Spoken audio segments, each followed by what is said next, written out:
Hello and welcome to the Cardiac Cats YouTube channel. I'm your host, Jacob Shorba, and today it is time for us to recap a Week 2 loss to the Cleveland Browns that has set this Jaguars team on a very downhill trajectory. Now sitting 0-2, sitting with a lack of hope, sitting with a lot of problems, and a lot of things that if you weren't trying to be optimistic, I think were kind of predictable. I think we've talked about some of these issues throughout the offseason. I think other people have mentioned them as well. And they're really just kind of amplified to probably the fullest extent I could have imagined. And this was a game that, man, it's crazy to say it, losing to a Browns team with all the issues they had, but they really could not have done more to help Jacksonville win this game. I mean, they have 30 yards of penalties whenever they were about to kick a field goal to make it 21-13 or something along those lines. There's a lot of things in this game that I felt like helped Jacksonville going into this week that were supposed to help Jacksonville, right? You had Deshaun Watson get another case off the field. I won't even go into any details, but another case to where this guy might not even be there in a few weeks for all we know, because all the guaranteed money and all the crap and how crazy that entire situation is, right? You've got a team with injuries everywhere on the roster, a team that just got blown out last week, doesn't have their tackles, doesn't have their tight end, doesn't have other players, playing at your home stadium for the season opener, or the home opener, we'll call it. And Jacksonville really shouldn't have even been this close. This game should have been 21-0 right off the bat. They scored a touchdown right off the bat. You got to their second drive where it might have been their second or third, but they ended up scoring a field goal. So they went up 10-0. It was probably going to be a touchdown until Amari Cooper had a huge drop that ended up saving the Jaguars defense on that drive. And then immediately after, Tank Bigsby gets rocked on a kickoff return. And all of a sudden, the Browns should have the ball in the red zone. But illegal formation on a kickoff, and somehow, Jacksonville's only down 10-0. Luck was on our side against a very bad football team. And this team, well, they technically made it go down to the last second, sure as hell didn't look worthy in any way, shape, or form. So, there's my rant to start. We're going to rant more towards the end of this. And we'll go through players, to kick it off and talk about everyone's individual performances. For me, though, before I do that, I sound very angry. Honestly, I'm not super angry. I didn't have a lot of optimism for this season. If you couldn't tell, if you've watched this channel before throughout the offseason, I didn't really believe in the vision. I had a lot of questions about what they were doing. I thought a lot of their solutions were half measures. I think the things that they've done really well, they for some reason don't want to take advantage of. Brian Thomas Jr., perfect example of that. We'll talk about him. You can tell how good of a freaking receiver he is when you look at 2 receptions for 94 yards, but, why game plan for that? That would be stupid. But starting with quarterback here, Trevor Lawrence ends up having 220 yards, doesn't even hit 50% for his completions. Wasn't a good game from him. I'm not just going to have negatives with him, though, because I do have some nice things to say to kind of wrap it up on him. But before that, these numbers, 220 yards, it's a miracle he got to that. He wasn't even at 50 until, decently far into the third quarter. It was disgusting.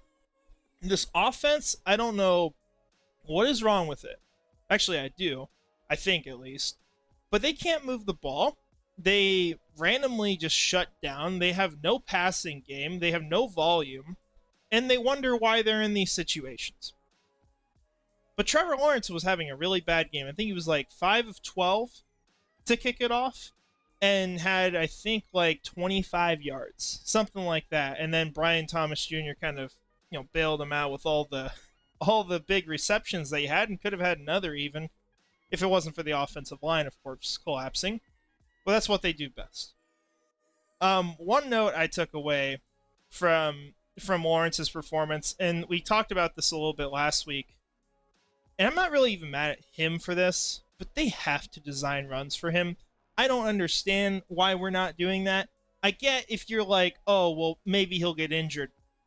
Use the guy's talents. Putting him on the field puts him at risk of injury. Trust him to be smart when he's running because he's a threat on the ground. You want to open up things, you want to stress a defense, attack them in more than one way, which is just throwing your stupid screen passes and then taking shots that don't work because you throw it to Christian Kirk in double coverage or whatever stupid crap, and then occasionally you decide, hey, let's throw it to our actual deep threat, Brian Thomas Jr., and what do you know, it works. Crazy, but who would have known? The good notes on Lawrence, though, I felt like at the end of the game, I tried to rewatch him specifically. I don't think it was an incredible performance by any standard, of course. The Jaguars lost. But I really didn't have a whole lot to blame on him at the end of the game on those final drives, aside from the deep throw to Christian Kirk, which was kind of ridiculous. I mean, I don't know why Christian Kirk would have ever caught that. It would have been an incredible moment, but that's not what he does, right? And he's in double coverage, and we just wasted time. But regardless, outside of that, I thought Lawrence was making, decent decisions. There's a little bit of debate on the safety because, well, Brian Thomas Jr. was getting open. If he had anticipation for that, he would have probably scored a touchdown for 99 yards. Legit, 3 receptions, 195 yards is what we'd be looking at for Brian Thomas Jr. because he sure as hell had the speed to finish it. But that didn't happen. The offensive line collapsed on a double team. I want to note that as well. Congrats to Ezra Cleveland on that play. Although PFF for some reason has him as this great pass blocker now. I don't understand that fully, but you can see that here with the 84.1. But I didn't think Lawrence played awful at the end of the game. I thought he was okay. But at the end of the day, it's the same thing we've been talking about, right? Someone's got to step up on this team and win the damn game. They are 0-7 in the last 7 games that Trevor Lawrence has started. 0-7. Before that, literally, just the game before, we were talking about how he was, 13-4 over the last year then? Tied for best record in the NFL? But that's not what we are anymore. I don't think we should kid ourselves about that.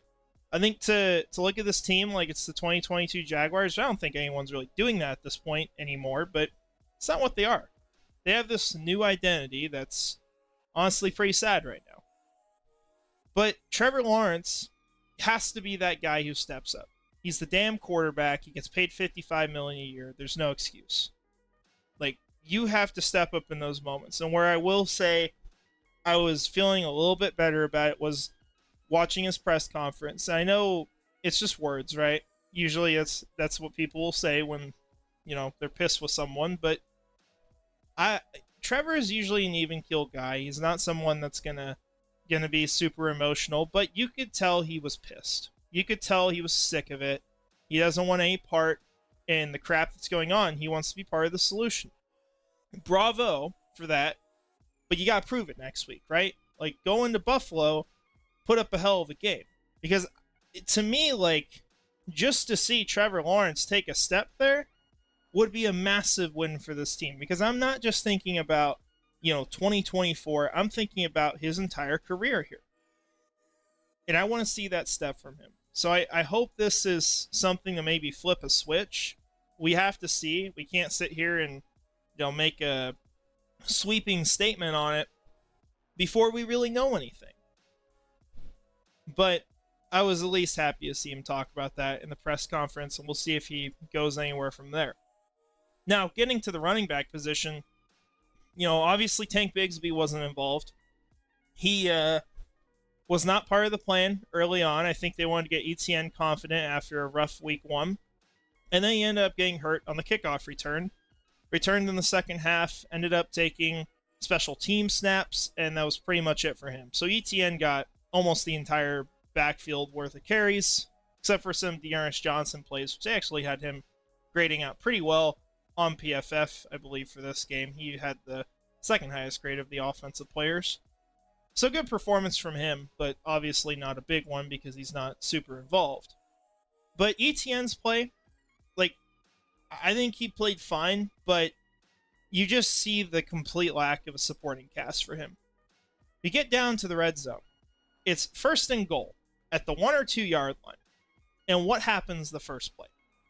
Offensive line collapses and 3 guys tackle him. First play. Maybe I'm wrong on the amount of people who tackled him, but he got blown the fuck up. No way around it. That is what this supporting cast does. They don't support him. And when you see ETN as best, it's when he either gets an open space somehow, on the rare opportunities he gets that, or when he is fast enough to run to the outside and get around everyone, or it's when he just finds a gap for that split second it's there and flies right through it. And that's when you see him as best. And it just makes me think, like I've thought for quite a while and talked about for quite a while, like, could you imagine how much better this offense would be if they knew an offensive line was necessary to play well? Could you imagine? It's very frustrating, to see a problem that's clearly going to happen and a team just willingly ignore it because they don't want to admit they're wrong on anything, and they're willing to die over it if they have to do that. Maybe it's a little harsh, but that's how I feel. Now, getting to the receiving game here, the inability to get Brian Thomas Jr. more involved is a borderline fireable offense. You drafted this guy in the first round. He has done everything he can right on the field, and technically, I think he had a drop, but my gosh, you talk about the one guy who's getting things going for this team, who's flipped the script at least for a moment for Jacksonville in both of these games, it's Brian Thomas Jr. That's your weapon. Like, you want to save yourself? You want this team to pull out wins from terrible performances? That's the guy to target because he's playing really well. He had 2 receptions for 94 yards, and as we mentioned earlier, he could have had a 99-yard touchdown if the offensive line didn't collapse on the double team. And to clarify, that was 2 offensive linemen against 1 defensive tackle. So, I just don't get it. I mean, kind of getting ahead on my notes here, Brennan Strange ended up having, I believe, more targets in this game. We could actually probably see, I think I can go to receiving on here. Yeah, Brennan Strange and Gabe Davis were the top of the targets. Gabe Davis, I get a little more. He's a fine receiver. But Travis Etienne is tied with Brian Thomas Jr. here. Travis should be getting screen passes here and there, but this is just disgusting. To have this kind of number for your targets, this amount, I don't get it. I don't get the distribution. It's like they basically said, well, we plan to have Evan Ingram on the field, so let's just have Brennan Strange do it. He's the same guy. Well, he's not, unfortunately. And I thought he did okay for the situation he was in. I don't think he's a terrible player. I'm not going to say that, but, he is someone that is still developing, someone who has not proven himself in the NFL to this point. You don't build your entire game plan around that. I mean, what world are you living in to make that kind of decision? Now, with the other receivers, talking about another guy who barely got involved, although it was actually like a million times worse, and he was actually a detriment to the team if you look at the yardage. Christian Kirk, 1 reception for -1 yards. I don't know what's going on. I feel like I need to sit down and watch this film or something to figure it out, but they have no plan to get him the ball. They have no plan to fix that, and somehow he even managed to get negative yardage for this team. I don't know whether it's Christian Kirk falling off because of an injury or because he's older or something, and he's not really even that old of a player. I don't think that should be happening yet. Or if it's just the offense being a complete disaster. Who knows? But Christian Kirk is basically non-existent at this point for whatever reason. And then Parker Washington, just to note this really quick, because he was not really any part of their plans. It wasn't important to them to get him involved. Still has drop issues. That's going to be the big thing with Parker Washington. If he could fix those, I think he could legit be a starting receiver in the NFL, but still having issues with dropping the ball security in general, because we could go back to the kick returns this year that he's fumbled. It's just general ball security for Parker Washington needs to be worked on. And if he could figure that out, man, that's a steal of a pick, and I still think it's great value for where they took him, but that's the big question. Now, getting to the offensive line, I already kind of ranted about them not being able to get a first and goal situation at the 2, but point of that all is to say that this team has no success in the red zone for 2 reasons. One being that, yeah, they can't run the ball up the middle. They can't just simply line up and say, we want this first down, or we want this 1 yard. They end up losing 4 or 2 or 3 or whatever number it may be. But it sure as hell ain't going to be getting a yard, ain't going to be getting 2 yards. They can't do that because this interior offensive line is poor. And it's not just the interior either. The tackles are abysmal right now for God knows what reason. It makes almost no sense, and they probably should bench one of them if they actually had some accountability. But who knows? You know, everyone's butt buddies, it seems. But at least Doug and Press are. But this offensive line just they don't get pushed, right? I mean, that's one problem. And then you don't have a play caller that can out-scheme an opponent. This entire game, and this is taking from later notes, but I'll talk about now just for a moment. This team gets out-schemed. Offense against defense, our offense against an opposing defense, they don't win with the scheme. They don't out-coach. They don't do anything to give their team an advantage. They basically just put them in the worst possible situations they can over and over and over and over. And then they blame it on the defense. Because we can call out Ryan Nielsen. We can talk about how much he sucks. But Press, no. I mean, he probably has never said one bad thing about Press Taylor in his entire career. I'm talking about Doug.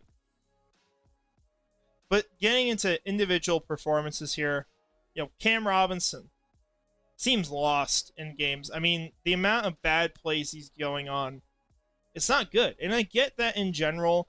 Like, we're not going to show as many great plays from offensive linemen. We're not going to show the plays where you just do your job. We're going to talk about the ones where it looks embarrassing a lot more often. That just tends to be where people's focuses go. But this is further than that. This is not that. This is a player who is not performing up to standard. And the craziest part of this to me, the absolute insane part, well, 2 things here. One, Cam Robinson has no guarantees on his contract right now. If the Jaguars felt like it, they could cut him today and save about $15 million. If they felt like it. Of course they don't. They also have Walker Little on this team. I get injuries happen. But you also drafted Javon Foster. You have terrible tackle play right now. Are you seriously going to tell me that Javon Foster is so bad that somehow he's going to stand out as worse from what's happening on the field right now? At some point, people have to be held accountable. You have to earn your paycheck. You can't just have $17 million unguaranteed, play like crap, and then nothing happens. That's not how it should work, but I don't know. I guess they don't care. They're checked out. Doug doesn't even want to answer questions, which we'll talk about later. But I don't get it. Ezra Cleveland, for some reason, he's grading out incredible on PFF. We already showed that with the blocking, but he was the big reason why that safety was given up. And that kind of almost, I can't even say it sealed the deal because the game technically came down to 0 seconds somehow, some way. But, Ezra Cleveland saying he played pretty well outside of that, I'll have to watch. But, I mean, the safety, he completely whiffed on his block against the defensive tackle. I mean, it just looked terrible. So, you got your concerns there. You obviously just paid him, so he's here this year and next year unless someone wants him in a trade. And then the rest of them, gosh, I mean, I think all you can say, probably just the one thing I'll say about the rest is what is going on with Anton Harrison? It's got to be the big question here. I mean, we can go look at Anton Harrison specifically. Technically, he had a good run blocking game according to PFF, but I mean, we don't even need PFF to see this stuff, right? We saw it on the game. He's done really poor in pass protection.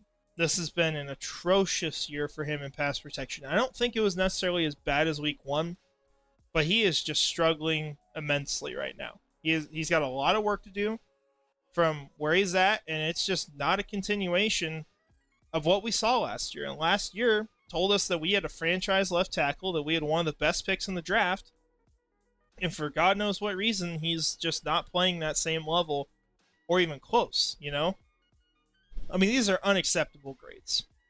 It's unacceptable. These are unacceptable stats. You can't play at that level. I mean, as a first round pick in your second year.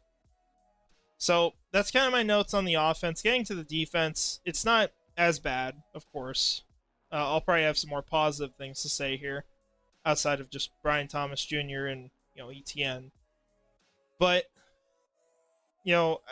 even with how Josh Hines-Allen actually had probably his best game of the two and had a sack and had a lot of pressures and some crucial ones throughout this game, it felt like they could not wrap up sacks as often as they should. Now, apparently they did have a lot of pressure on them. It didn't always feel like that during the game. It felt like they should have done more. Maybe that's just a sky-high expectation I get from, I'll flip it over to defense here. Maybe it's a sky-high expectation I get from just knowing that we're going up against, like, the second or third tackle on the left and right side. But I felt like they could have done a lot more during this game. And Trayvon Walker, definitely, not as good as his week one game. Although PFF, for some reason, actually loves his performance now. But it just didn't feel like this was a great performance from what's there. The interior, did okay, I guess. But not a whole lot standing out like you would have expected for how bad this Cleveland offensive line was supposed to be coming into the game. Now, where we get into, like, actual positives for this team right now, it's the linebacker core. And it's not even really close between any of these other units. Devin Lloyd, 86.2. Foyesade Oluokun, 70.5. If I pull up, and I'll actually just do it real quick right now for you guys, I'll go to positions on here, and we go to the defensive grades for linebackers. Devin Lloyd right now is second in the league among everyone who has at least 50 snaps on the season, which is something I posted on Twitter earlier today. Foyesade Oluokun is 10th on this list.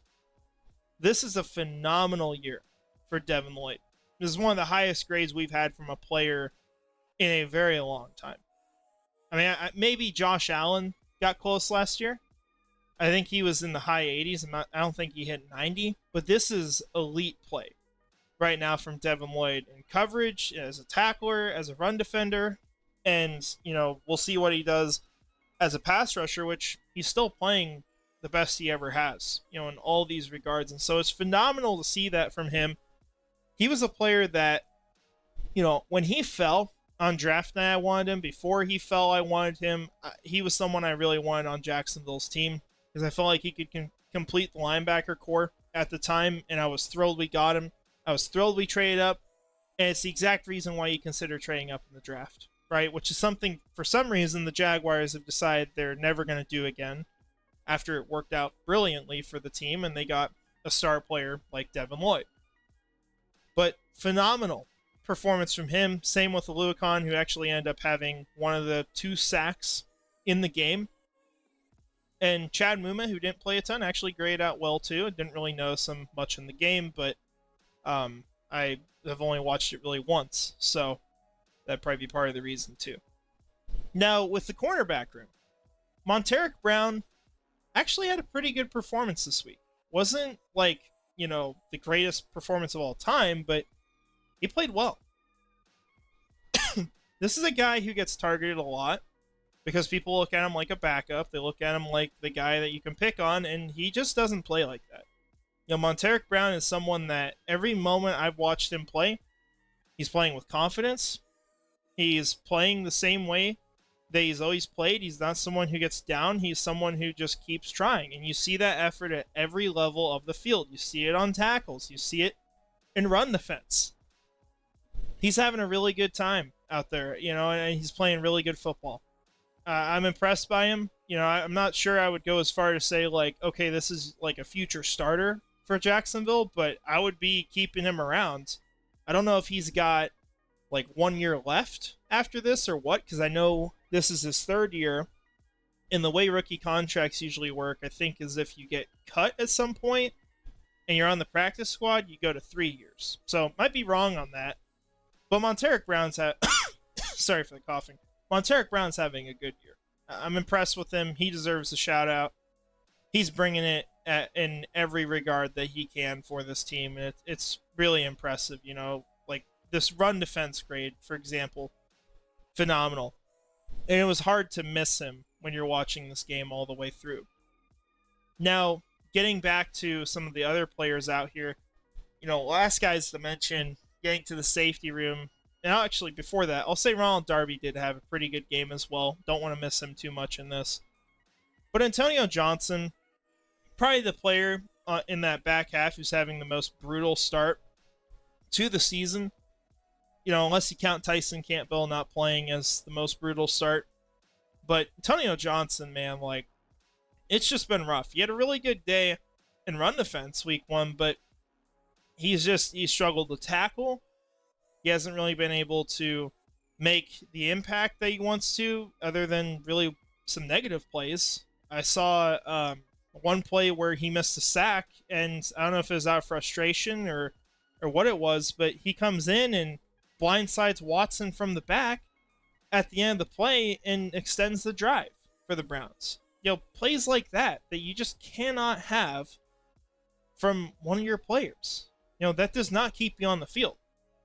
So I'm really concerned with how he's playing. He's not someone I'm going to make a sweeping statement on this early in the season, especially in his first year of being the starter and also starting, back in the secondary with the safeties. We'll see what happens. He might start playing better. This might just be a rough phase of learning a new defense. But it's been a rough year for Antonio Johnson. Then the final guy to mention, I'm not going to bring up PFF stuff on him because it's pretty irrelevant. Cam Little, I still believe in him, right? I think he's a good kicker. I think he's going to be in the NFL for quite a while. Of course, you never know. You're never going to have a ton of confidence in any kicker. But he did miss a kick. It was close. But if he had made that, there's a chance Jacksonville might have been able to just kick a field goal at the end and win this game. Instead, they were down 5. And they had to throw a Hail Mary, which actually had a chance of being caught by Brendan Strange, but wasn't come down with. So that's what you get there. Those are the individual performances I wanted to review. Now, we've got a lot to talk about just with this team in general. Maybe I'll talk about more in another video too, but I think we got to start here. I already mentioned that this game shouldn't have been close, but I want to remind people again, the team that they were facing. Like, I went on a show on Friday with a Browns fan who invited me on. We talked for an hour and a half, and at no point did he ever sound like he had a real expectation of his team winning. They thought they were going to get blown out. When is the last time you've heard a Jaguars fan make that kind of assumption about a game? Maybe now, but it's been quite a while. Fan bases are very confident in their teams, but they were not, and it was for a reason. Because the Browns got blown out in week 1. They have a player at quarterback that now has another case off the field. We don't even know what's going to happen from that yet. But all this stuff going on. They got injuries everywhere. And Jacksonville is hosting this game against them. Needs to win. Everything on the line. And they didn't even come close. And they should have been blown out by the end of the second quarter. That's how this game should have ended. That's the opponent we went up against. I mean, what is going to happen when we play the Buffalo Bills in Buffalo? What's going to happen when we play the Houston Texans on the road? What's the plan? And maybe we just happen to be better in those games. I actually wouldn't be shocked at all if they were. Nothing shocks me about this team anymore. But I can't believe how completely out of it this team was for everything that went their way. Even the luck of this game. I mean, this team feels like the antithesis of the 2022 Jaguars, and it's just a continuation of the 2023 team. They can't win. No one wants to step up. They don't know who they are, and we get the same result over and over. And it leads me to ask questions like, for example, what's the identity of the offense? What's the plan? Like, does anyone even genuinely know at this point what the Jaguars want to be recognized as? Like, if we'll take this for example, if they're interviewing Ed Oliver this week and they're asking him, can you describe this Jaguars offense to me? What would he say? I don't know. I really don't. Like, a team that's dysfunctional, a team that wants their like superstar receiver to not get the ball, a team that wants to try to establish the run without an offensive line. Like, I don't know what the identity is. Maybe the identity is to be out coached every game. I mean, they have no spine. They have no identity to this team at all on offense.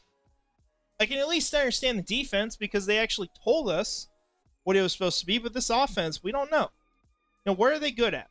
What does this offense take advantage of? What do they? I mean, occasionally, when Brian Thomas Jr. burns him down the field, they might notice that and throw to him. That's the only thing I see them taking advantage of. Or if someone jumps off sides, they might try to throw deep. It means nothing, right? Is this a team that's ever going to out-scheme an opponent? Is Press Taylor going to go into a game this year at some point and not look incompetent? I don't know. I think at this point, the answer would be no. But, you got 15 more if he doesn't get fired earlier than that. We'll see. But those are questions I've got that we don't have answers to. And you know what happens if we don't get answers to those. And I think just something else to hit on here.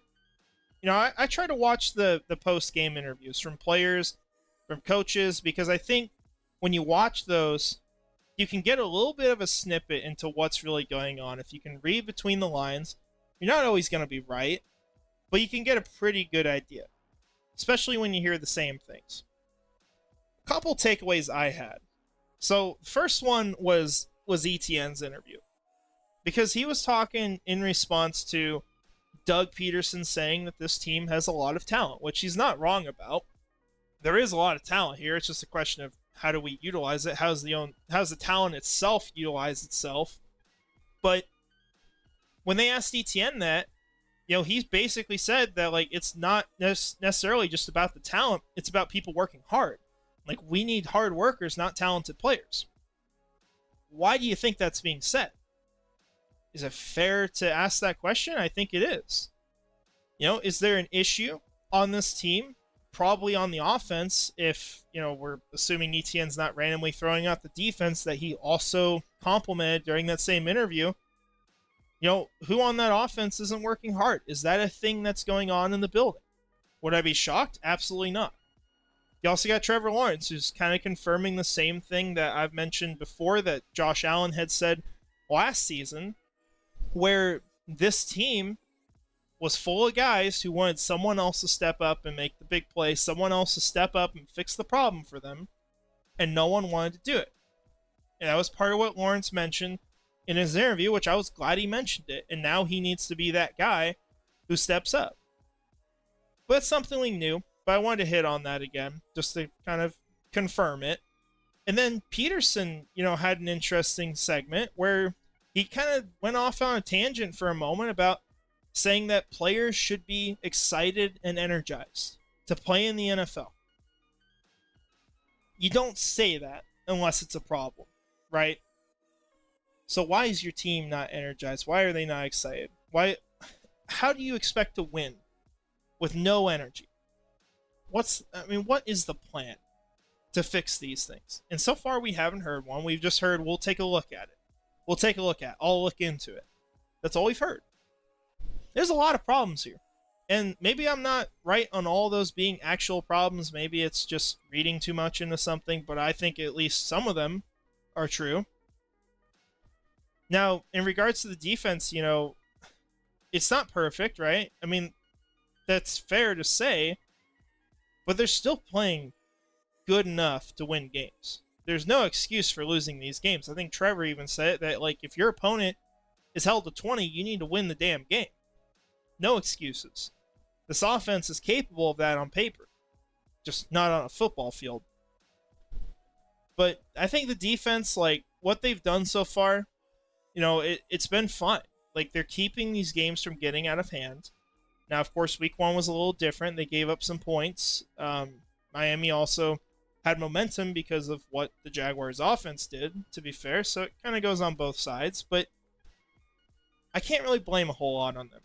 We got a new defensive coordinator, and whether or not he ends up living up to the expectations that were sky high that people like me set, other fans set, other people expected because of his tenure with Atlanta, his tenure with New Orleans, I just don't think we can completely destroy a defensive coordinator 2 weeks into the season that hasn't been with the team before. Now, kind of getting into the final things here. Talking about Doug Peterson. Something that I've noticed in my time, and it's not a long time, I'm not acting like I'm 50, 60 years old here, but when coaches don't have answers to questions, when you get press conferences where they ask a simple question and you can't respond to it, and you have to sit there for 10 seconds, think of a bullcrap answer, whether it's bullcrap or not, to be fair, that's usually when the ship's sinking. And I don't see how that stops. Doug doesn't have good answers to these questions. A lot of the time, he's not even able to answer them without a long pause before, or whatever it might be. I'm concerned about that. He doesn't have answers he's giving us. He says he's going to look into these things. These were problems you knew about last year at the end of the season. But what did they do? Oh, let's blame it on Trevor Lawrence being injured. Let's blame it on Calvin Ridley being injured. All right, we haven't had the same 5 guys on the offensive line for a game until what? The last week of the season? It's all those different things. And they thought, oh, well, we'll replace the center. We'll go from worst in the league to, an aging veteran that used to be really good, but what is he now? We don't know. Maybe he'll be okay. Maybe he'll just be terrible. So far, I don't think he's been terrible, but, that's your one change to an offensive line that is consistently ranked pathetic. Just absolutely pathetic. Right? Like, we can go take a look at this right now, and where they're ranked, just going by PFF, run blocking, 29th. Pass protection, 25th. Is that good enough? I don't think it is. And it was the same kind of numbers last year too, by the way. So you've got all these problems that you had that you just came up with these convenient answers to, and they're still here. What's the plan to fix them? No one knows. No one has a plan. It seems like the players have a better plan than the coaches. Now you got Travis Etienne talking about, how we need to run the damn offense. You got Trevor out here saying, like, people need to take responsibility. And I'll start with myself. Why isn't this the coaches? Why aren't we hearing anything from them? It's like, oh, we don't know. We'll look into it. It's crazy. The ultimate question, though, for a head coach and a GM, and whether their time is still going or whether their time is up, is can this head coach or GM bring a Super Bowl to this franchise? It's not just about this year, right? We're not even talking about just 2024. If they could, finish okay and then do it in the future, that's fine, right? But if we're asking the question of, is Doug Peterson, this Doug Peterson that we've seen for the last, 2 years or so, 2.5 years, is he capable of bringing a Super Bowl to Jacksonville? And ask the same question about Trent Baalke, which should have done a video on the offseason. We didn't, but you pretty much know what I think, right? I don't think he's good enough to outpace the other 31 GMs in the league, because he makes too many mistakes and makes a lot of blunders. Also has some good moments, but not good enough. But with Doug Peterson, I just don't see it. As magical as 2022 was, it was one playoff win. A single playoff win. And a great playoff win. I'm not taking away from that playoff win. I was down for the game. It was the best game I've ever gone to in my life, and so worth it to go attend. And I'm thankful to Doug for that. I don't hate Doug Peterson. And I would even sit here and say that I still think it was the right hire for the Jaguars at the time. But if you're asking me this question, I have a very hard time saying, yes, I believe in Doug Peterson to bring a Super Bowl to Jacksonville. Now, I'm not saying you fire him this week. I think even if you were on the page of, Doug's not going to be able to do it, his time's up, you give him next week, you give him the week after so he can play Bills, he can play the Texans, and then week 5, you get your home game against the Colts. Not firing a coach right before a throwback game, and see where you're at after week 5. Things are just completely in the shitter. Maybe it's over. You're sitting at 1-4 or 0-5. I think it's time at that point, right? But I will say this with Shad. You can give him crap for how he's dealt with, Trent Baalke, for example. I can't give him crap for how he's dealt with Doug. I think he's done the right thing so far. I wouldn't have fired Doug before this point, even knowing that I thought there was a pretty good chance he was going to fail this year. He still hasn't, necessarily failed. We've got 15 weeks left, but we see the trajectory. So I say with that, have a little bit of patience with what happens. Maybe things somehow turn around. Maybe we're wrong. That's always possible. But Shad's going to have to make a decision this year. And the reason why he's going to have to make that decision is because he came out in front of the team, in front of the head coach, I think, hell, probably even in front of the GM, on camera for all of us to see on YouTube, and said, this is the best team that has ever been assembled in Jacksonville. Ever. The best players and the best coaches. You cannot make that statement and then proceed to have a bad year like this is shaping up to be, and then say, it's fine. We're not going to do anything. So if things really do go south, if they continue to go down this road, and they quite frankly are going at about 150 miles per hour downhill, I don't know if the brakes are going to work at 150 downhill, but if it continues going that way, things will change. And if they don't, I would be absolutely shocked, even with a owner that doesn't make quick decisions. But I just recommend everyone have patience. Be realistic with your expectations. Always root for your team, of course. In whatever way you need to. Whether that's, I hope that we just have the best head coach and GM in the NFL a year from now, or winning games now, or however you look at it. It's a hard question, right? Because maybe success now leads to failure in the future because you don't really fix those problems. Who knows, right? I'm kind of rambling here, but I would not worry too much right now. There's always going to be a way for Jacksonville to get out of this if they need to. Maybe things change, and if it really does go south and all these people get fired, there's some really good candidates out there. And a lot of this team is built, right? There's still a lot of talent here. And I think at the end of the day, it's just, the coaching, the message, the way you're getting your players to play. Are you going to out-scheme your opponents? Are you going to be better than the other team mentally? And can you build an offensive line? That's it. It's not a whole lot. It's obviously multiple things, but this is not a terrible team on paper, and there's going to be something that gets done with it eventually. So we'll see what happens, but let me know your thoughts. Probably all going to be negative. That's fine. It was a terrible game. Curious to see where people are at with Doug, if they kind of include Baalke in on this too. I know I do.